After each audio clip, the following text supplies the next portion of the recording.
Quando a gente começa a se relacionar de uma forma diferente com um alimento que traz uma conexão com a nossa ancestralidade, a gente provoca mudanças.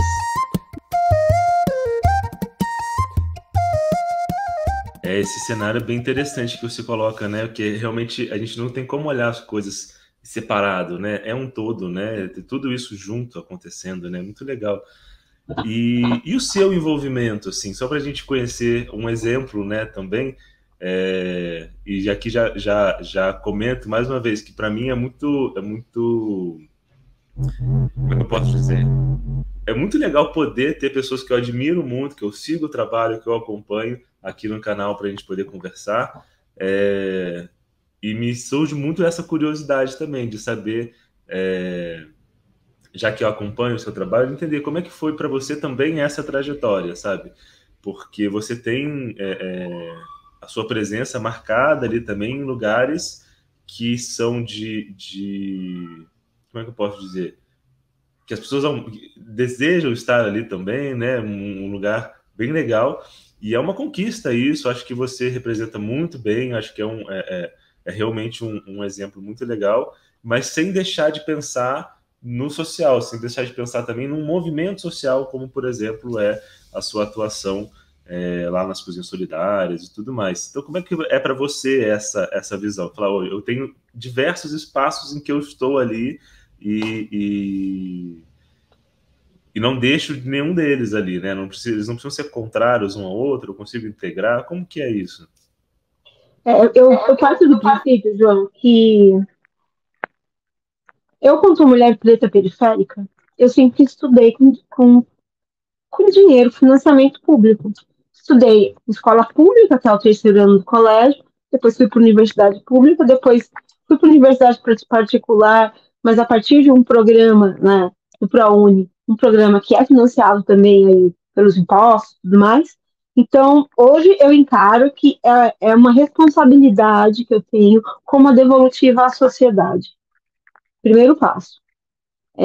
Eu acho que, quanto cidadã, eu tenho a responsabilidade de devolver para a sociedade aquilo que a sociedade investiu em termos de estudo. Então, o primeiro passo, o meu olhar é esse. Sobre esse transitar por diversos espaços, né, que às vezes são tão distintos, vem aquela questão de que todos os espaços são espaços para todos. Né? É claro que não existe essa democracia.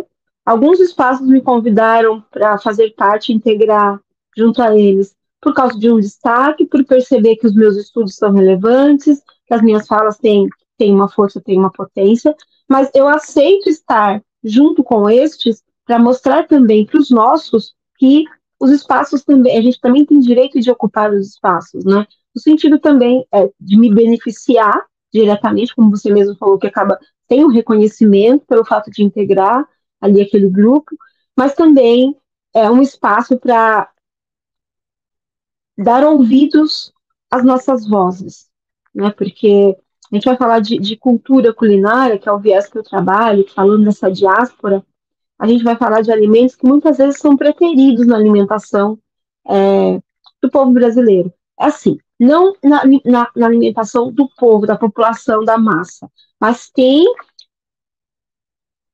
alguns meios de comunicação e tem alguns nichos da sociedade que colocam esses alimentos como preteridos. Né? E uma vez que a gente desmerece tanto um alimento, a gente acaba disseminando esse preconceito. E aí outras camadas da sociedade vão assimilando esse preconceito e tendo uma recusa. E aí eu vou falar na minha culinária sobre jiló. Recentemente um post lá no Instagram, né? Aquela comida que as pessoas. Qual comida que você não comeria, não come de jeito nenhum. Assim, o jiló foi dos campeões. Tirando os miúdos dos animais, né? Então, o bucho, a língua, enfim, o coração, a moela, essas coisas, tratando-se de vegetal, o jiló ganhou disparado. Né? E por que o jiló ganha disparado? Porque é amargo, né? Mas se não existisse a cultura do doce, que veio a partir da colonização, né, que é um viés do colonizador, entre nós, será que nós gostaríamos mais do amargo? Como que os nossos antepassados, nossos ancestrais comiam esses alimentos que eram amargos? Então, o meu trabalho ele visa muito mais de fazer uma investigação sobre essa relação desse alimento com os nossos ancestrais, aquelas pessoas que vieram antes da gente, e colocar essas possibilidades de novo, como possibilidades de consumo, porque tem alimentos que representam a nossa identidade. Eu, quanto uma mulher baiana, por exemplo, azeite de dendê me representa, sempre me representou a minha identidade quanto mulher baiana, né? Se eu vou em um ambiente em que as pessoas repudiam o azeite de dendê, eu me sinto desconfortável no primeiro momento, né? Então, por que as pessoas repudiam? Por que as pessoas não gostam de jiló? Por que tem gente que não come o quiabo porque tem baba, né? E esses meios de comunicação que eu acabo acessando, eu utilizo a minha presença para tocar nesses assuntos e provocar a reflexão das pessoas. E aí, através dessa provocação reflexiva, a gente ir pouco a pouco mudando os nossos hábitos alimentares, valorizando aquilo que realmente representa a nossa identidade. Isso que eu estou falando de uma identidade negra que remete a uma diáspora africana. Mas se a gente for falar de outras identidades, a gente vai ver outros alimentos também que são preteridos, né? E eu, quanto mulher negra, aproveito esses espaços que eu tenho para utilizar os ouvidos e os olhos, os ouvidos que me ouvem, os olhos que me leem, né? E provocar essas reflexões e também mostrar para o nosso povo que a gente consegue chegar lá. Independente de onde seja esse chegar lá, porque quando a gente vai falar de sucesso, sucesso vai ser representado de uma forma diferente para cada indivíduo ou para cada grupo, né? Mas algumas pessoas, às vezes, a partir de tantos episódios negativos, episódios ruins na vida, passam a desacreditar, falando, aqui é o meu lugar, daqui eu não vou sair, porque daqui não tem como sair. Então, ver uma mulher negra periférica, mas com formação, com estudos, com pesquisa, como colunista da Vogue, permite que outros e outras que estão chegando, olha, se ela está lá, eu também posso ir até onde eu quero. E aí a gente lutar pelos nossos sonhos e alcançar além do que a sociedade determina para a gente. É muito legal que você coloca, então, tentando entender e aprender aqui sempre, né? Porque eu aproveito esses momentos também para aprender bastante. Que então a presença desses ingredientes, dessas culturas culinárias que você promove, é quase que uma abertura também para para as relações que se dão na sociedade também, né? Talvez, não sei se é bem isso, mas acho que é interessante pensar dessa maneira.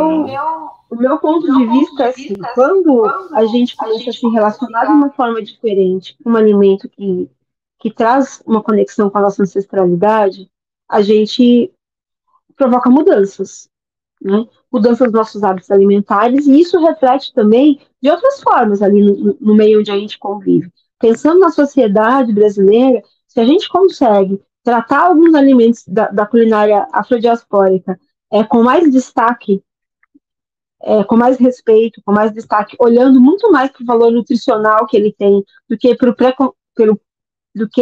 o preconceito que está introjetado nele, né, a partir de vários olhares enviesados, a gente consegue reconstituir a nossa autoestima quanto povo, porque se o filósofo diz para a gente que nós somos o que nós comemos, e a gente come alimentos que nos representam a nossa identidade, a nossa ancestralidade, a gente vai cada vez mais estar fortalecidos. E estando mais fortalecidos, a gente vai ter mais condições, né, física, né, de agir, interagir e realizar, psíquica, de compreender as relações e também a nossa relação com aquele alimento.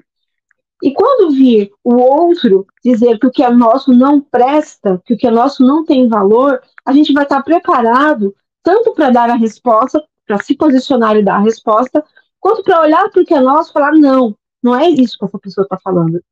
Eu conheço sobre isso, eu tenho conhecimento e não é nada disso. Então, talvez o errado esteja ele, não é o elemento que representa a minha identidade. Então, a gente fortalece a nossa autoestima. O meu olhar é dessa forma. Eu, quando conheço o que me representa de forma identitária, eu fortaleço a minha identidade, e fortalecendo a minha identidade, eu fortaleço a minha autoestima. E aí isso determina de uma outra forma quem eu sou, como eu me posiciono, como eu me defendo, como eu vou contrapor o outro e etc.